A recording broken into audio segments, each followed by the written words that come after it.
This event unfolded approximately 8 or 9 months after I relocated to my first home. I was 24 years old then, having recently graduated college and secured a respectable job. The key detail about the house is its exceptionally large basement, which I primarily utilized for storage. The previous occupants had segmented it into distinct rooms using plywood and exposed framing. There was the primary area at the foot of the stairs, followed by a laundry section, then what I presumed was meant to be a workshop, and finally, an unusual back room that mostly served as storage. It possessed a somewhat labyrinthine quality. No single vantage point offered a complete view of the entire basement, a feature I recall finding rather intriguing during my initial tour. Anyway, it was a weekday evening. I needed to descend to the basement to do laundry, which was my sole regular reason for venturing down there. The basement lights were already illuminated, which struck me as peculiar, but for some reason, I didn't dwell on it. I had been down there a few days prior, so I simply assumed I had forgotten to switch them off.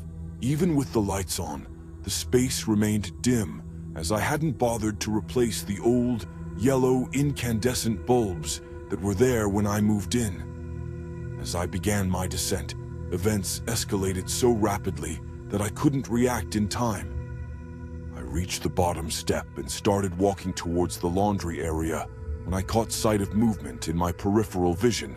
Instinctively, I turned my head and met the gaze of a man who was crouched behind one of the folding tables I had set up near the far corner. The sight was so unsettling that I nearly dropped the basket. My brain struggled to process what I was seeing. There was, quite literally, a stranger concealed in my basement. I was frozen. All I could do was stare at this intruder who was now staring back at me. And his stare was far from pleasant. He appeared as if he had just emerged from a sewer. Then he stood up and ran. Not towards me, however, but deeper into the basement, towards the partitioned rooms at the back. That jolted me out of my fear-induced stupor. I began to retreat towards the basement stairs, but I must have wasted too much time, because before I could reach them, all the lights in the basement extinguished. Until that moment, I had never been down there in the dark. I hadn't anticipated how utterly black it would be. It was entirely pitch black, complete and absolute darkness. I mistakenly believed I knew my own house, so I continued moving towards the stairs. However, I must have misjudged something because I tripped and fell to the floor. By the time I managed to get up, I was completely disoriented. The chaos and terror of the situation overwhelmed my mind, rendering me unable to think. My phone was on the counter upstairs, so I couldn't simply reach into my pocket and activate the flashlight. I started screaming like a madman, hoping that might scare off whoever had broken into my house. But, in fact, that strategy must have energized them, because I began to hear screaming emanating from the opposite side of the basement. It was terrifying. I was screaming into the darkness, attempting to appear deranged, and someone on the other side of the room was doing the exact same thing, and their screaming was much more menacing than mine. He legitimately sounded like a murderer. I stopped screaming, and he followed suit. I began to navigate around the basement purely by touch. I had no other option, and I started hearing movement behind me. He must have been doing the same. The sounds grew closer. Amidst the sheer horror of everything, I couldn't shake the feeling that he knew my own basement better than I did. I knew I was approaching the stairs, but that basement is enormous. I began to hear breathing coming from somewhere behind me, and I genuinely thought he was going to catch me. After what felt like an eternity, I felt the wooden base of the staircase. I grasped the railing and began to scramble up the stairs. But before I could even take the second step, something grabbed my ankle, and I lost my footing. My head struck the railing, and I tumbled all the way down to the basement floor. I still couldn't see the man, but he was dragging me away from the stairs with what truly felt like inhuman strength. I kicked and thrashed my legs with all my might and miraculously made contact with something. The blow was just powerful enough for him to lose his grip, and I twisted and contorted until I escaped his grasp. I started running back towards the stairs in the dark, and he began screaming again, but I found them before he could catch me. I reached the top in the dark, burst through the door, and slammed it shut behind me. However, the nightmare was far from over. That door lacked a lock, so I had no choice but to press my weight against it and hope I was strong enough to keep him out. Just as I suspected, I heard footsteps thudding up the basement stairs mere seconds later, followed by a colossal crash against the door. For a terrifying second, the door swung open, and it took every ounce of my strength to push it closed. The initial impact must have emboldened him, because he began repeatedly slamming into the door. I yanked off my socks and pushed against the door, knowing my life depended on it. I have no idea how he didn't manage to get through, but he eventually gave up. I heard footsteps crashing back down the basement stairs, and I immediately seized the opportunity to grab my phone. I ran to the counter, grabbed it, and rushed back to the basement door. With my back pressed against the door once more, I called the police. When they finally arrived, that man was gone. I had anticipated that somehow. One of the basement windows had been forced open from the outside, and it didn't take a genius to discern what had happened. Nothing was missing or stolen, so one of the officers suggested that the intruder was probably using my basement as a place to live or hide. That thought hadn't occurred to me, but it was somehow a worse prospect than him simply intending to rob the place. The other reason the police arrived at that theory was that the intruder somehow knew where the light switch was, which wasn't in the most obvious location. It made sense. I ended up moving out about 4 months after the incident. Reflecting on this again has solidified something for me. That man was fully prepared to kill me that night, and if circumstances had unfolded differently, he very well might have. This occurred when I was 14 years old. I'm in my 30s now, so we're talking nearly 20 years ago at this point. My parents had to travel out of state for a wedding and didn't want to leave me alone, despite my age being old enough to stay home by myself. So the original plan was for my older sister to stay with me for the weekend. She was already in college at the time, but she only lived an hour away. As soon as my parents departed, however, she texted me and informed me she had a party to attend and wouldn't be coming. I didn't particularly care. I didn't even bother telling my parents about it, partly because I didn't want to cause them stress, and partly because I didn't want them to find someone else to watch me. It wasn't as if the house was in some sketchy area either. It was a typical 2-story home in a quiet suburban neighborhood. The area mainly comprised families, so I knew I would be fine. The evening was completely uneventful.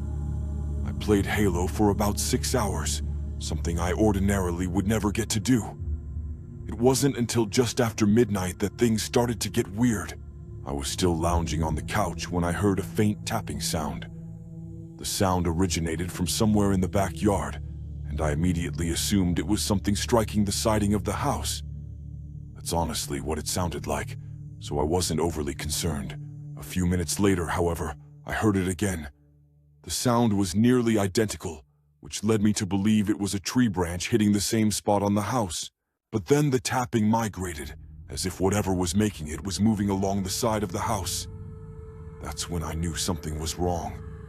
The sound was far too deliberate not to be made by something sentient. I muted the TV and froze. I didn't want to move. I just sat there listening, as anyone would. But now there was only silence. After perhaps a minute, I convinced myself that it had just been a scuttling animal, or the wind, and I turned the TV back on. 20 minutes later, there was a new noise, one that made me much more concerned. It was another tapping sound, but this time it sounded like it was coming from below me, from the basement. The living room was directly above the basement, so it had to be originating from there. It was an unfinished basement with a small kitchenette in the corner, so it wasn't unreasonable to imagine a critter rummaging around in there. I muted the TV again, this time getting up off the couch. I was dreading it, but I had to check. I had to at least assure myself that nothing was amiss. The basement had several windows that led directly outdoors, so in all likelihood, The raccoon or stray cat that had been making the first noise was now knocking against one of those windows for whatever reason. I tried to convince myself I wasn't panicking and walked over to the basement door. I opened it and stood at the top of the stairs, looking down into the darkness. The tapping noise was louder now, occurring every few seconds or so. I don't know why I did this, but I called out, "Hello," into the nothingness. The tapping stopped immediately. That's when I started feeling genuinely uneasy, because if it had just been an animal, it probably wouldn't have reacted to my voice like that. If I could just turn on the lights, I would get a much clearer view of everything.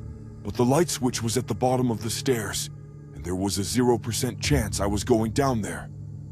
So instead, I swung the door closed until it was only open a crack and stuck my hand through. I aimed my phone toward the window's estimated location, then shut my eyes and recorded a video with the flash on for a few seconds. Immediately, I closed and locked the door. After a deep breath, I reviewed the video. Though quite grainy, it took me only a second to discern a figure standing beneath one of the interior windows. I shrieked, unable to control myself, and darted to my bedroom. Locking the door, I instantly called my dad, who then contacted the police on my behalf. While still on the phone with my parents, I began to hear persistent banging on the basement door. This person was attempting to force their way into the finished area of our house. After about 5 or 6 loud bangs, silence descended once more.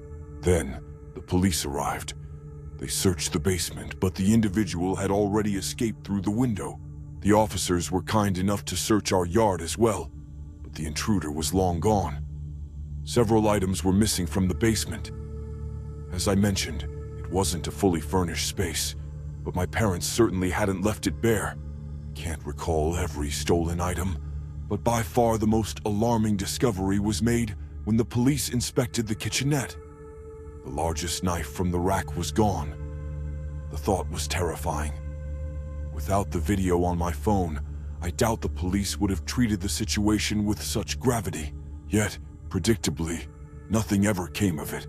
This all happened nearly 20 years ago. I have no idea what became of that old phone. It's probably buried in a junk box at my parents' house somewhere, if it even still exists. Should I ever find it, and if it still powers on, I'll submit the footage.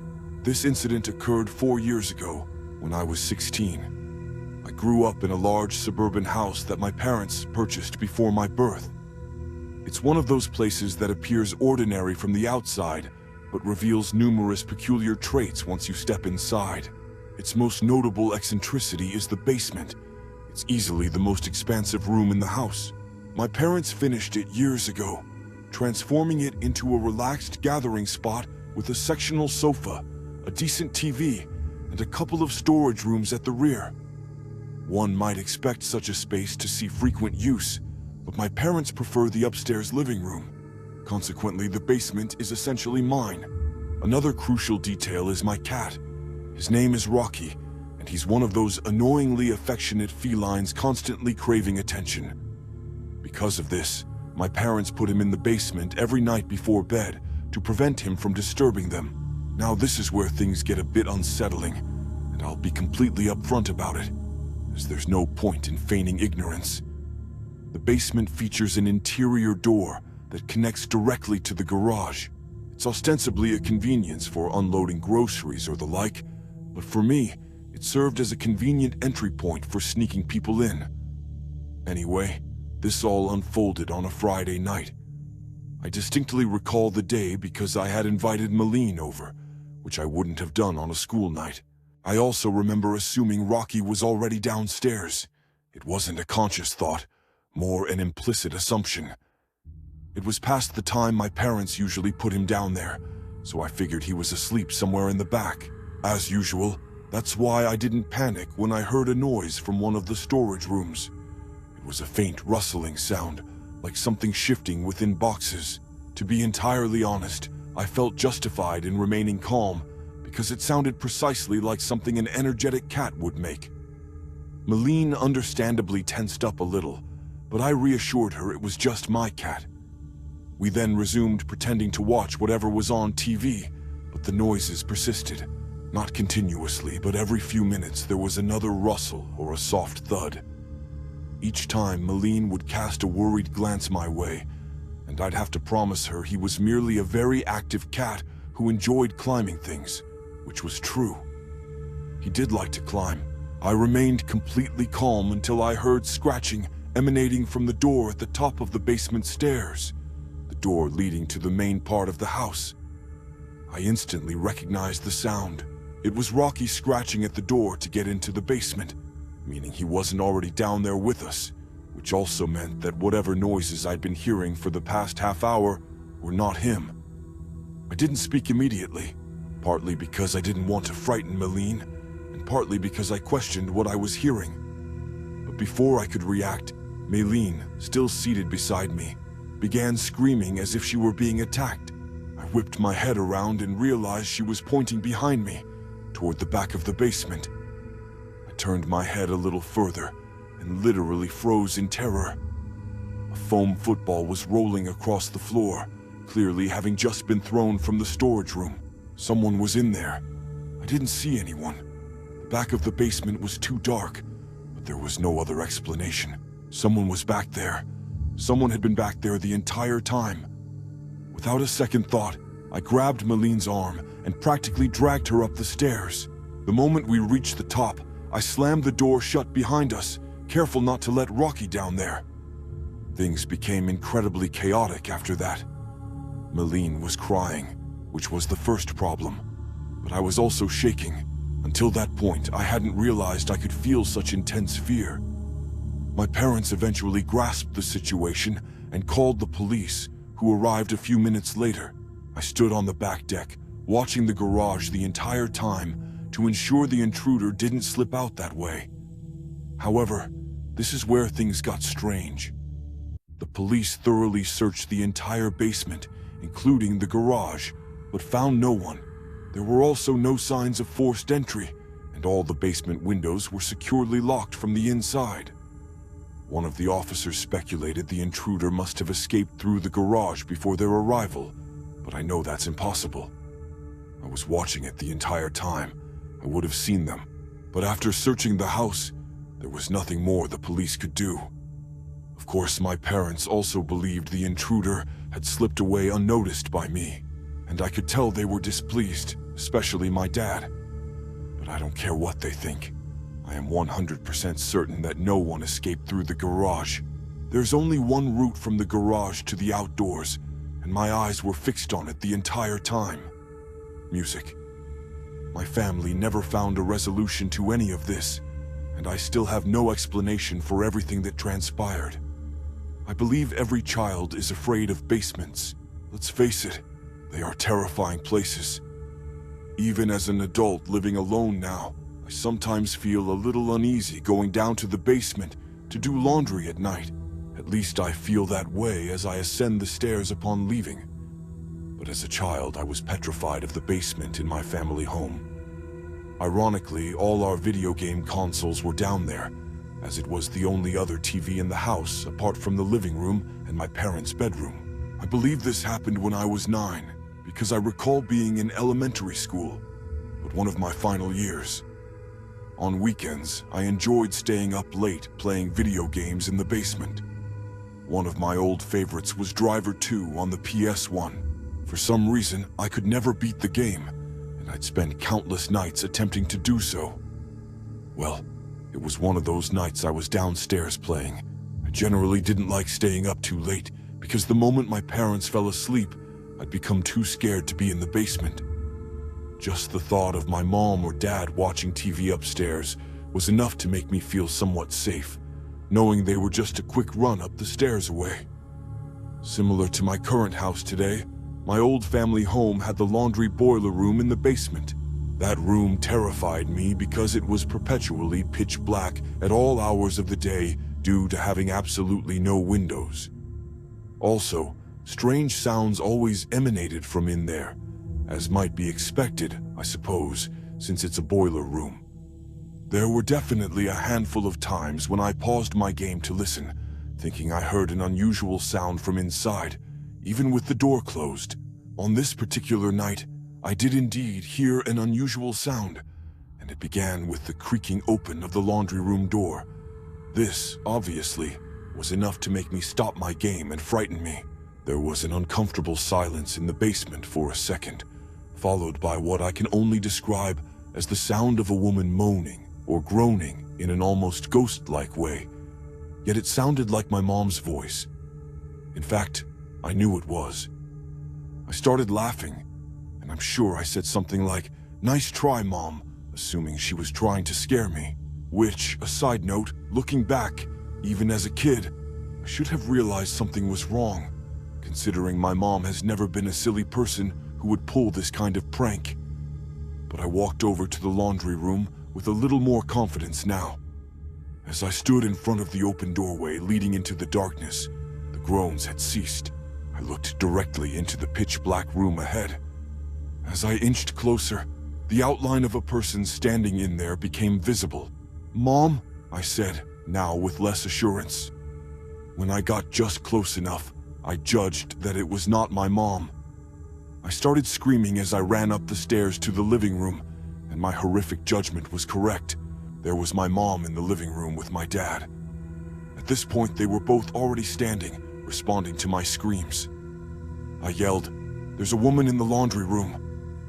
I recall them exchanging glances, and then both bolting downstairs, slamming the door shut as they went. I remained bewildered and fearful, yet somewhat comforted by the knowledge of my parents' presence below. I remember lingering in the living room for a considerable period before my mother reappeared, instructing me to go to my room and sleep. Without question, I complied. I'm certain I struggled to fall asleep that night. However, the next morning, my parents informed me that a friend had played a prank on me to induce fear, treating the whole incident as a big joke. I can't fully recall the extent to which I believed them, but I distinctly remember asking for details about the perpetrator. My mother mentioned it was a visiting friend from out of state. I didn't probe further at the time, but as I grew older, the name Debbie was seemingly accidentally dropped by my parents on a few occasions. Each time I inquired about Debbie, their responses varied. When I was around 14, I mulled over that night and resolved to investigate thoroughly. I discovered a genealogical website and, I confess, temporarily borrowed my dad's credit card from his wallet to pay for the service, then returned it. I entered both my parents' names. Amidst a few familiar names and many unfamiliar ones, what instantly caught my eye was that my mother had a sister named Debbie. So I searched for Debbie, followed by my mother's maiden name, and an obituary appeared. She was deceased. I rushed to find my parents, presenting them with what I'd found on the screen, demanding an explanation. I recall the shocked and anxious expressions on their faces. "Still, tell him," my dad urged my mom. My mother then revealed the bombshell. I had a very mentally unstable aunt who had caused harm to many, and it was deemed best that she was always kept away from me during my upbringing. Debbie had allegedly either broken into or snuck into the house without my parents' knowledge. I had a multitude of questions and insisted on answers, but they offered little further information, swearing they had my best interests at heart. Over the years, I would occasionally bring up the topic, but they would consistently shut me down, instructing me to drop it. I never fully understood what they meant by her harming a lot of people, though I have some theories. Dwelling on it doesn't really serve me well, however. It makes me somewhat uneasy to contemplate. What else were my parents concealing? What became of Debbie? Why?